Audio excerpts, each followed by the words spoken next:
What's up guys, it's Will29 here. I know in the last video I did say that I'll be making a deck analysis video for the Twilight Synchro deck, and so I am here to deliver. But before that, I really do apologize that it does come very late as I was busy with university work and stuff. But now that's over and done with, I'll be making more videos from now on. Well, at least until uni starts again. Before we get to the deck profile, you probably noticed that I have changed the deck a little since the last video. I did make some small adjustments for the deck to play in the current meta, but the playstyle and concept pretty much stays the same. So without further ado, let's get to the deck analysis. Well then, on to the first card. Blackluster Soldier, Envoy of the Beginning. Everyone knows this guy. He's the most big badass monster that you can put in your main deck. He wasn't really a hard choice to put in my deck. So for my next two cards, I run two Stego Sabers. These guys are basically my substitute for Destiny Hero Malicious. Well, I don't run Destiny Hero Malicious because I find that you need to run 3 of them for them to be useful, but if you run 3 of them, you also make the deck quite inconsistent since you can run into 2 or sometimes even 3 Malicious in your hand. If you've ever played Destiny Hero Malicious, you know what I'm talking about. And well, I know that you can also solve that problem by shuffling 1 Malicious back into your deck using Plague Spreader, but the problem is you don't always have Plague Spreader in your graveyard, and yeah, that can become a problem. Also, I like this guy's effect over Destiny Hero Malicious, and I'll read you its effect since most of you guys are probably not familiar with it. So he's a level 6, just like Malicious, and during your opponent's turn at damage calculation, so whenever you or your opponent is about to take damage, if this card is in your graveyard, you can pay 1000 life point, special summon it, and if you do, you take no battle damage from that battle, and banish this card when it leaves the field. You can only use this effect of Stego Saber once per turn. So basically what he is, he's an OTK stopper, and he can save you from big battle damage. And he's also a 2400 defense wall, so he's pretty tough to run over unless they've got I don't know, more than 1 big boss monsters on their field. So yeah, you can run these cards or you can run 2 Malicious, but I find these cards just way better than Malicious, but that's my personal opinion. So for my next card, I run 1 Dark Grepher. He basically dumps 1 dark monster from your hand to dump another dark monster from your deck to the graveyard. And I only run 1 of them for consistency, since you can have Stego Sabers in your hand that you want to get rid of. And you don't run more than 1 of them because you run 2 Reinforcement of the Army, and basically you can search him out at any time using those. And then I have 3 Raidens, Hand of the Light Sworn. He's basically your main tuner guy, so you need to run 3 of him, and also because he's a great miller. He mills 2 at the main phase, and he mills another 2 at the end phase, and he gains 200 attack if you mill a light sworn in your main phase.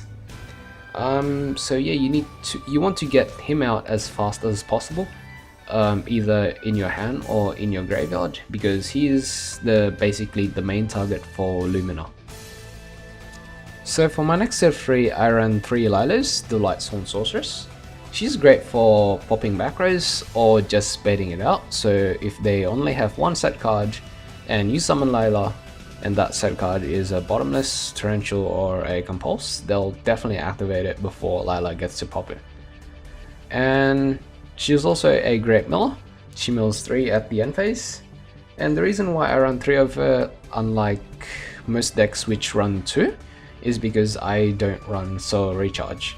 I find that you don't need to run Soul Recharge in this deck because you don't run Judgment Dragon anyway, and the only benefit of running Soul Recharge is basically getting rid of a Falaise in your hand, or just having targets for Lumina, which is not really that significant.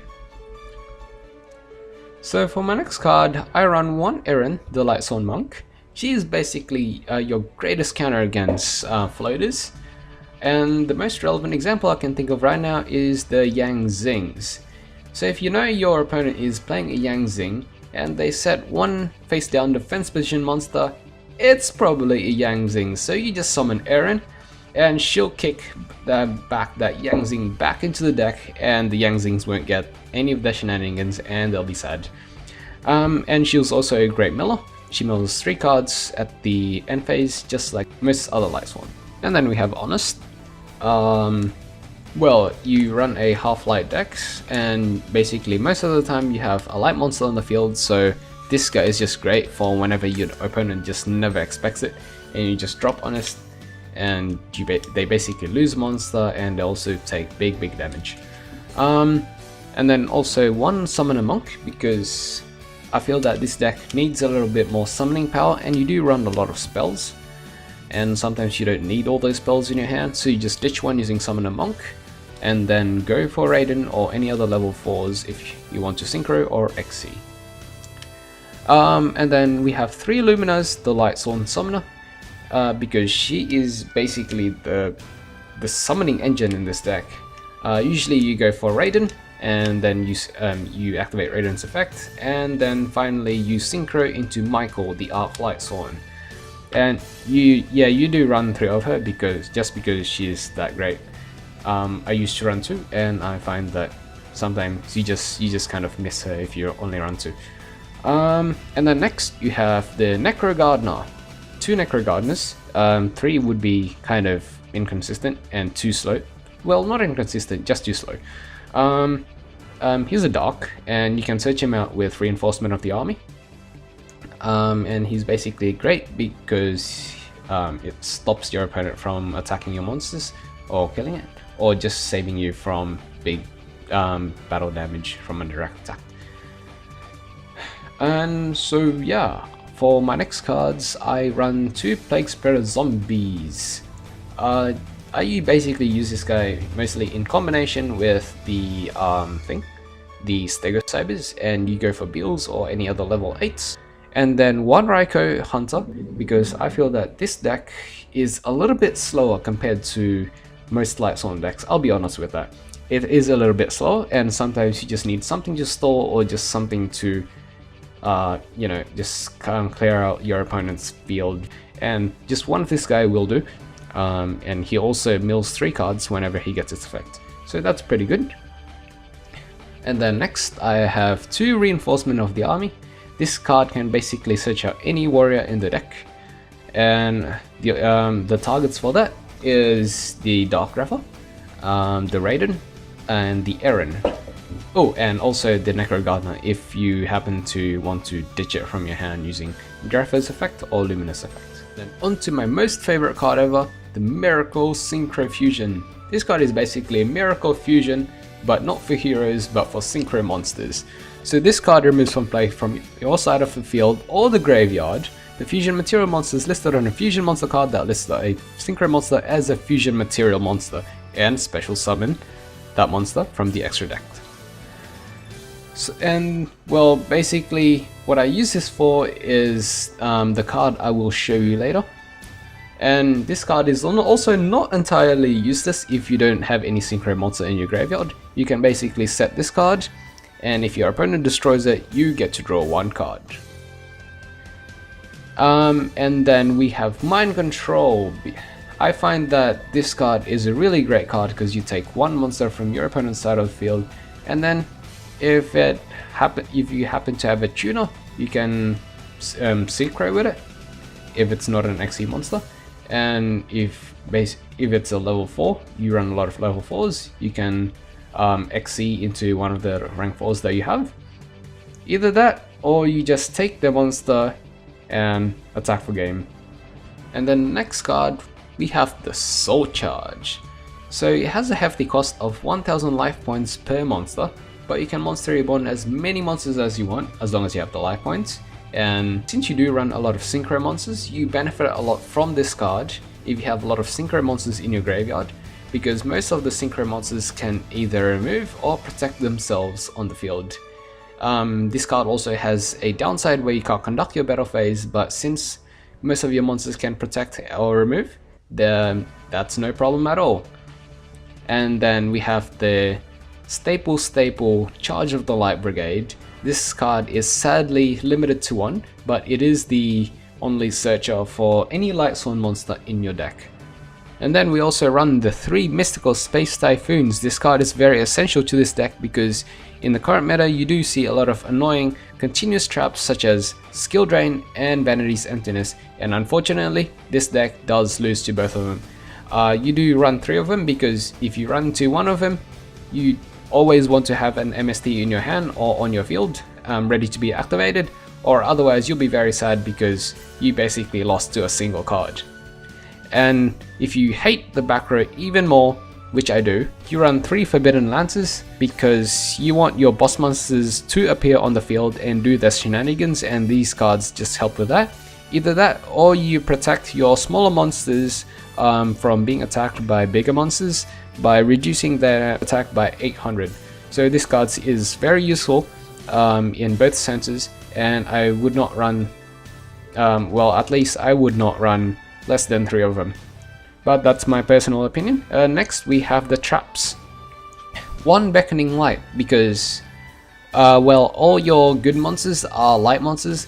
All the dark monsters you basically want in your graveyard, so this helps with that, and all your good monsters you want in your hand, you can just add them from the graveyard, such as BLS. And then next we have the 3 Skilled Prisoners. I used to run 2, but I find that this meta uses a lot more target effects than it used to, so therefore running 3 is definitely very helpful in this deck. If you don't know what it does, it is basically similar to Breakthrough Skill. Its effect is it targets 1 card you control this turn. When any monster effect resolves that targets that card at activation, negate the effect. So it basically is a breakthrough skill, but it can only stop effects that targets a card. But what I like about this card is during either player's turn, you can banish this card and it will do the same thing. It targets 1 card you control and it protects it from any effect that targets it. So in that sense, it is really good since you can just mill it and still use the same effect as it would if you set it on the field. And the big thing about it is that it can be activated during either player's turn, unlike Breakthrough Skill, which can only activate on your turn. So then we do still run the 2 Breakthrough Skill. It does stop stun monsters like Winder, like Felgrand or Pleiades, or basically anything that stuns you. It stops them completely because you can activate this card from the graveyard and negate its effect. And if you do run into it in your hand, it's even better because you can stop any effect that your opponent's monster activates. That's it for the main deck. Now onto the extra deck. So the first card you have in your extra deck is the Dragonite Draco Equest. This card can basically only be summoned by the 1 Miracle Synchro Fusion that you run in your deck, but I still choose to run it anyway because just look how awesome it is. Why would you not run it? It is by no means a bad card. It has 3200 attack. It uses Dragon type Synchro monster and a 1 Warrior type monster as a fusion material, and its effect is once per turn you can select 1 Dragon type Synchro monster in your graveyard, banish it, and basically copy its name and effect until the end phase. What I usually do with that is I copy Michael's effect, or copy Hot Dragon Archfiend's effect and remove the monsters from my opponent's side of the field. Oh, and not to mention, this card comes with a bonus effect. While this card is in face-up attack position, any effect damage you would take from an opponent's card effect is inflicted to your opponent instead. So it acts as a bonus burn counter, I guess. Well, it is up to you if you want to run this card, but I choose to run it anyway because it is awesome. And the next in line we have the awesome Leo, Keeper of the Sacred Tree. You might be wondering why I run this card, but you can surprisingly make it easily in this deck using Stegosaber and Raiden, and have basically a monster that can't be targeted by any effects. It has 3100 attack, which is really hard to get over without any effects that targets, unless of course they have Raigeki. But then we also have Beelz, King of the Dark Dragons, or Beelz of the Diabolic Dragons. It uses 1 Dark Tuner and 1 or more non-tuner monsters. Basically, I usually summon it with Stegosaber and Plague Spreader. This card has 3000 attack and 3000 defense, cannot be destroyed by battle or by card effects, so you generally go to this card if you want to play safe and go aggressive at the same time. And then we have the Hot Red Dragon Archfiend. This card basically clears your opponent's field and then attack for direct damage. It is basically a Judgment Dragon if your opponent has no back rows and only has attack position monsters. I used to run Scrap Dragon over this, but I find this card is just much more useful since Scrap Dragon can only remove one thing at a time and you have to destroy one of your cards anyway. And after that we also have the Crimson Blader. Basically when this card destroys an opponent's monster by battle and sends it to the graveyard, your opponent cannot summon any level 5 or higher monsters during their next turn. This card will be very crucial in stopping speedy decks like Shadows, Clickboards or Yangzings in the current meta, so I wouldn't recommend to replace this card over any other level 8 synchros. And the next up we have the Stardust Spark Dragon. If you want to make a safe synchro play, this is the card to go to. The reason why I have both this and Beals is because Beals require a Dark Tuner and you don't always have access to Plague Spreader. Sometimes you just have a level 4 and Raiden, so this is the card to go to if in that situation. And then we also have two Michaels the Arc Lightsworn, because using Luminous Effect to Raiden gives you an access to any level 7 Synchro monster, and this is the Synchro monster that you go to 90% of the time. Its effect is that you can pay 1000 life points and banish any card on the field, and for that effect alone I run 2 of these. And the other 10% you want to blow up the field, so you run 1 Black Rose to nuke the field. And then you also run 1 Go Guardian, because he's a very great level 6 2800 attack and it also steals any monster that it kills. And as the last synchro we have Amades, the Keeper of Boundaries. Well, you can make this card using Gardener and Plague Spreader, and Lumina and Plague Spreader, or any level 3 that you steal with Mind Control. Basically I run this card only because of floaters such as Yangzing and Shadows. So that's it for the synchros, starting off the XC with number 1 Silent Honor Arc. It absorbs your opponent's annoying monster, and if they choose to cower behind a big wall you just use Castle the Sky Blaster, and if your opponent is overwhelming you, you just use this Judgment Dragon substitute, the Evil Swarm Exciton Knight. And then you also have the Velvet Chain, which gives you access to almost any cards that you need to dump from your deck. Mind you that this card and also dump Skill Prisoners and Breakthrough Skills, so if you already have a big boss monster on the board and you need to protect it, just dump a Skill Prisoner or a Breakthrough Skill, whichever one you need. Either that or just protect it with Necro Gardener, or you can just dump Police to destroy one of your opponent's monster and mill some cards. And so that's it for the actual deck. And finally, to finish off, some side deck suggestions. So you can run more Errand if you really hate floater decks such as the Yangzings. And if you want to counter big boss monster decks such as the Noble Knights, the Bujins, or the Quasars, you run Creature Swap. They will be very salty as you swap their big boss monsters with something that is completely utterly useless like a Necro Gardener. So you don't like other XC or Synchro base decks? Run Mischief of the Yokai. When it's activated on the field, each face-up monster on the field loses 2 levels until the end phase. You can banish this card from the graveyard and select one face-up monster, reduce its level by 1 until the end phase. This can be activated during either player's turn. So basically this card stops any XC or Synchro based decks that don't run multiple ranks XCs or multiple level Synchros. So if you know that your opponent only run rank 4 XC deck, then you basically run this card and they will cry every time you use it. So you want to hate on the back row even more? Run Trap Stuns and use that in combination with Vanity's Emptiness. Because if you have Vanity's Emptiness and you ever choose to send a card to the graveyard, just run Step Stun and it won't be destroyed. And also you have one more Breakthrough Skill if you ever feel the need to switch the 3rd Skill Prisoner for a 3rd Breakthrough Skill. And after that we have 2 Mask of Restricts. Tributing is going to be very big from now on, as Necros is coming and Cliff-Orts is already a big thing. Basically, if you stop them from tributing, they will not be able to play, bar the ritual cards that the Necros has, which sends extra deck monsters to the graveyard instead of tributing. But other than that, this card pretty much stops Cliff-Orts and most of the other ritual cards. And finally, if you ever feel jealous of your opponent searching cards after cards, just use Mistake. And the only search cards that you have are the 2 rotors, so you just replace these 2 mistakes with the 2 rotors that you have, and if you draw on turn 1, your opponent will be very sad as they can't search cards for the rest of the game, except if they drew MST, of course. And that concludes the deck analysis. I hope you guys enjoyed it, and be sure to look forward to more videos in the future. See you guys next time.